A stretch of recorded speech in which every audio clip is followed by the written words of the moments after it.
మీడియాపై దాడి చేసిన నటుడు మంచు మోహన్ బాబు వెంటనే క్షమాపణ చెప్పాలని తెలంగాణ ఫిల్మ్ జర్నలిస్ట్ అసోసియేషన్ అధ్యక్షుడు మసాదే లక్ష్మీనారాయణ ప్రధాన కార్యదర్శి వెంకట్ డిమాండ్ చేశారు. విధి నిర్వహణలో ఉన్న జర్నలిస్టులపై దాడి చేయడం హేయమైన చర్యగా జర్నలిస్టు సంఘాలు భావిస్తున్నాయి. మోహన్ బాబుపై వెంటనే చర్యలు తీసుకోవాలని డిమాండ్ చేస్తున్నాం. దాడిలో గాయపడిన వ్యక్తికి సర్జరీ చేయాల్సిన పరిస్థితి ఏర్పడింది కాబట్టి అతనికి అయ్యే మెడికల్ ఖర్చులు అన్ని మోహన్ బాబే భరించాలి. అంతేకాకుండా మంచు మనోజ్ గురించి మోహన్ బాబు రిలీజ్ చేసిన వీడియోలో జర్నలిస్టులను, మీడియా సంస్థల యజమానులను నోటికొచ్చినట్లు మాట్లాడిన మాటలను మోహన్ బాబు ఉపసంహరించుకోవాలి. జర్నలిస్టుల, మీడియా సంస్థల యజమానుల పిల్లలు ఎవరు తమ తల్లిదండ్రులపై పోలీస్ స్టేషన్ కు వెళ్లి ఫిర్యాదులు చేయలేదనే విషయాన్ని మోహన్ బాబు గుర్తుపెట్టుకోవాలి.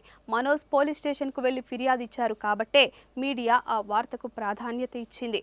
మీడియాపై దాడి చేయడంతో పాటు మీడియా కుటుంబ సభ్యుల పట్ల అనుచితంగా మాట్లాడిన మోహన్ బాబు క్షమాపణ చెప్పాలని Telangana film journalist association demand చేస్తోంది.